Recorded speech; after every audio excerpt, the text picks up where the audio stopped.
Hello everyone, I'm Divya Lama and welcome to Gising's Computer Learning and Skill Development Center.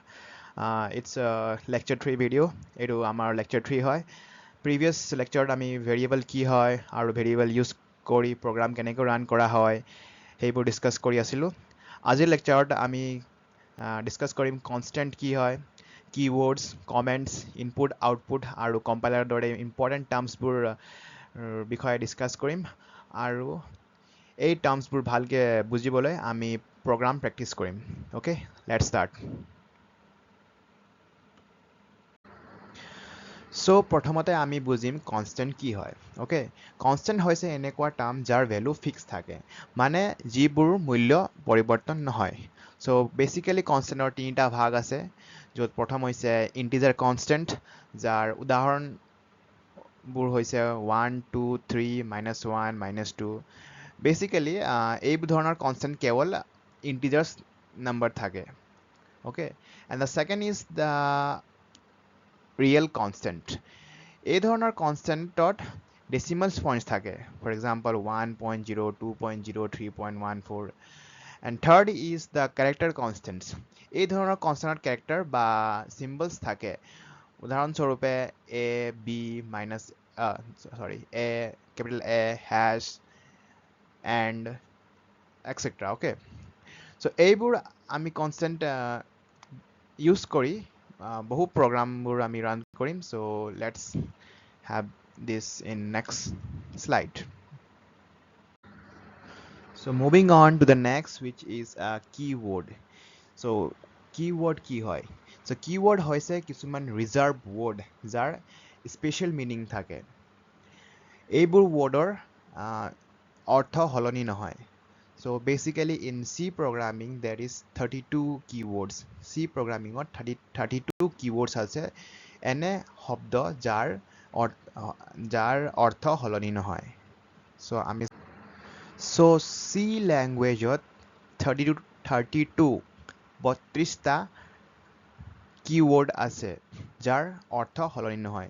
সেইবোৰ হৈছে auto, break, case, char, const, continue, default. এইবোৰ শব্দৰ এটা particular meaning আছে যাৰ অৰ্থবোৰ change নহয়। Okay, these are the 32 keywords which doesn't change their meaning. This is basic program structure of C programming. C programming যোনটো basic structure যোনটো আমি lecture 2 discuss কৰিছিলোঁ, য'ত হেছটেগ ইনক্লুড, ইণ্ট, মেইন এইবোৰ আছিল বেচিক ষ্ট্ৰাকচাৰ হয়। আমি এতিয়া বুজিম কমেণ্ট কি হয়। কমেণ্ট হৈছে এনেকুৱা লাইন বা ষ্টেটমেণ্ট যোনটো প্ৰগ্ৰামৰ পাৰ্ট নহয়, মানে কম্পাইলাৰে লাইনবোৰ এক্সিকিউট নকৰে। কমেণ্ট মেইনলি প্ৰগ্ৰামৰ বাবে লিখা হয় যাতে কোড বুজিব আৰু ডকুমেণ্টেশ্যন কৰোঁতে সুবিধা হয়। মেইনলি কমেণ্ট দুই ধৰণৰ লিখিব পাৰিম। First is the single comment and the second is the multiple comment. Single comment in the sense, যদি আমি ছিংগল কমেণ্ট লিখিব আছে তেতিয়াহ'লে আমি ডাবল স্লেছ দি ইউজ কৰিম, আৰু আমি যদি মাল্টিপল কমেণ্ট লিখিব আছে তেতিয়াহ'লে আমি কেনেকৈ কৰিম, স্লেছ ষ্টাৰ দি ষ্টাৰ্ট কৰিম আৰু এণ্ডিঙত ষ্টাৰ স্লেছ কৰিম। আমি কমেণ্টৰ প্ৰেক্টিকেল ইউজটো চাওঁ ইন নেক্সট শ্লাইড।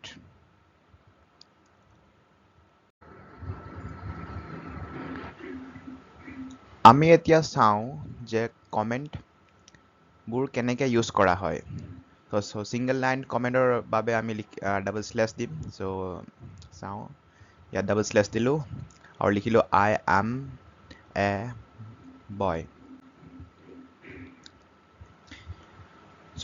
এইটো যেতিয়া আমি ৰান কৰিলোঁ তেতিয়াহ'লে কি হ'ল, হাই এভৰিৱান প্ৰিণ্ট আউট কৰিছিলোঁ, তেতিয়াহ'লে হাই এভৰিৱান আহিলে, কিন্তু I am a boy একো আউটপুট নাহিলে ইয়াৰ। মিনছ কমেণ্টৰ এইটোৱে কাম হৈছে যে জাষ্ট এইটো আমি প্ৰগ্ৰামত লিখিব পাৰিম, বাট ইয়াৰ একো আউটপুট নাহে। যদি আমাক মাল্টিপল কমেণ্ট লিখিব আছে তেতিয়াহ'লে আমি ষ্টাৰ্ট কৰিম ষ্টাৰ স্লেছ, আৰু যি কমেণ্ট লিখিব আছে লিখি গৈ থাকিম। তাত লিখি আছোঁ আমি I live in Assam, I can speak Assamese, in English, I study in class 10. যদি ইয়াক এণ্ড কৰিব আছে তেতিয়াহ'লে স্লেছ ষ্টাৰ ৰান কৰোঁ একচুৱেলি ইয়াত অলপ ভুল হৈ গ'ল যে ইয়াত ষ্টাৰ স্লেছ নহয় ষ্টাৰ্ট কৰোঁতে স্লেছ ষ্টাৰ দি ষ্টাৰ্ট কৰা হয় আৰু এণ্ড কৰোঁতে ষ্টাৰ স্লেছ এতিয়া যদি আমি ৰান কৰিম তেতিয়াহ'লে কি হ'ল আকৌ হাই এভৰিৱানে ওলাইছে ইয়াত চেঞ্জেছ যিটো কৰিলোঁ সেইবোৰ এক্সিকিউট হোৱা নাই চ' কমেণ্টৰ কামেই সেইবোৰ এইটো যে আমি এইটো প্ৰগ্ৰামত লিখিব পাৰিম বাট এইটো এক্সিকিউট নহয় এতিয়া আমি বুজিম আউটপুট কি হয় আউটপুট বুলি ক'লে প্ৰগ্ৰাম এক্সিকিউট কৰাৰ পিছত স্ক্ৰীনত দেখুওৱা ৰিজাল্ট বুজায় মানে প্ৰগ্ৰামে যিটো কাম কৰে তাৰ ফাইনেল ৰিজাল্টক আউটপুট বুলি কোৱা হয় এণ্ড আমি বুজিম যে নিউ লাইন কি হয় নিউ লাইন ইউজ কেনেকৈ কৰে যদি আমি বিচাৰোঁ যে আউটপুটৰ এটা নতুন লাইনৰ পাছত নতুন এটা লাইন লিখা আহক তেতিয়া আমি স্লেছ এন ইউজ কৰোঁ স্লেছ এনক নিউ লাইন কেৰেক্টাৰ বুলিও কোৱা হয় চ' আমি ইয়াৰ প্ৰেক্টিকেল ইউজটো নেক্সট স্লাইডত চাওঁ লেটছ গ' চ' এতিয়া আমি চাওঁ নিউ লাইন কেনেকৈ ইউজ কৰে চ' আমি ধৰি লৈছোঁ যে আমি হাই এভৰিৱান কপি কৰিম এণ্ড হাই এভৰিৱান আমি কেইটা লিখিম হাই এভৰিৱান আমি চাৰিটা হাই এভৰিৱান 5টা হাই এভৰিৱান লিখিছোঁ দেই যদি তাৰপাছত যদি মই ৰান কৰিলোঁ তাৰপিছত কি ওলাই আউটপুটত হাই এভৰিৱান গোটেই একেটা লাইনত ওলাইছে চ' যদি আমাক বেলেগ লাইনত লাগে ডিফাৰেণ্ট লাইন তেতিয়া আমি কি কৰিম স্লেছ এন ইউজ কৰিম ইয়াত স্লেছ এন দিলোঁ ইয়াত আকৌ স্লেছ এন দিলোঁ ইয়াতো স্লেছ এন দি দিলোঁ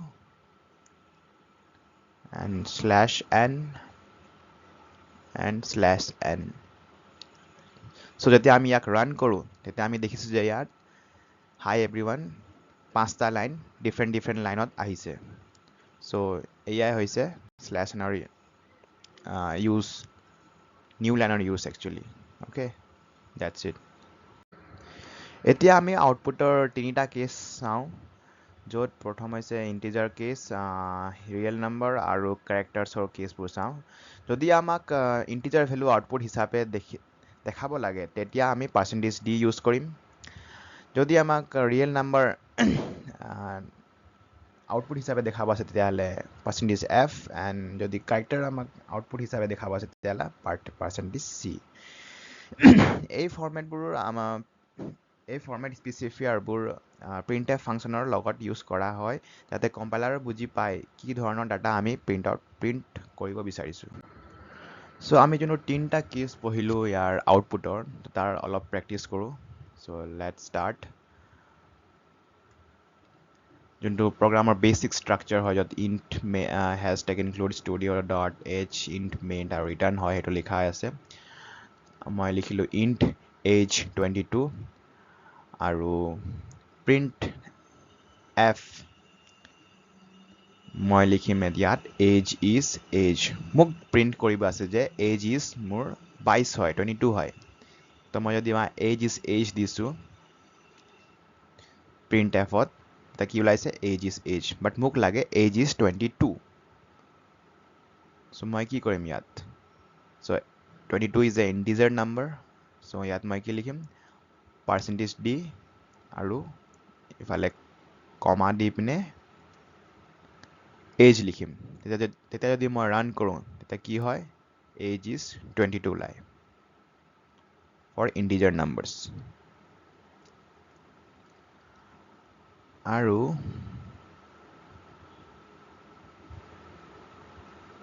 যদি মই ইয়াত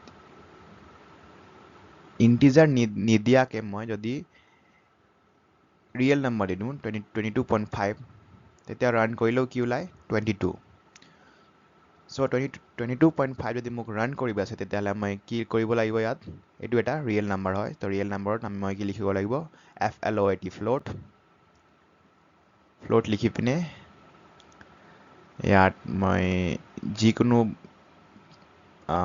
টাৰ্ম যেনেকৈ যদি মই পাই লিখিছোঁ পাই 3.14 যদি মোক 3.14 যদি প্ৰিণ্ট কৰিব আছে তেতিয়াহ'লে মই ফ্লোট লিখিব লাগিব আৰু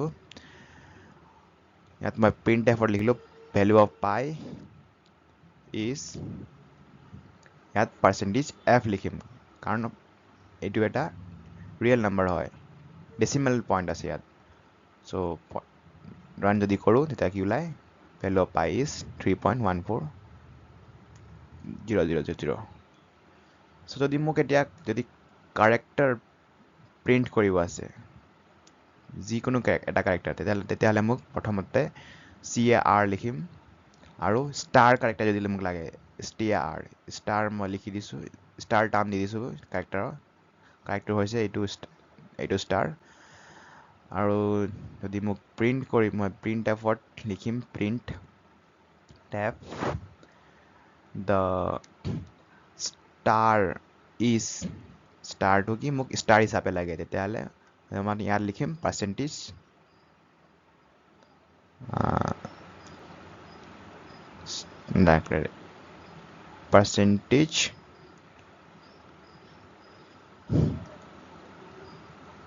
C আৰু কমা ইয়াত ষ্টাৰ যেতিয়া মানে যদি মই ৰান কৰোঁ তেতিয়াহ'লে কি ওলায় দ্য কেৰেক্টাৰ ইজ ষ্টাৰ কেৰেক্টাৰটো ওলাইছে এতিয়া চ' তিনিটা আউটপুটৰ তিনিটা কেছবোৰ এইটোৱে হৈছে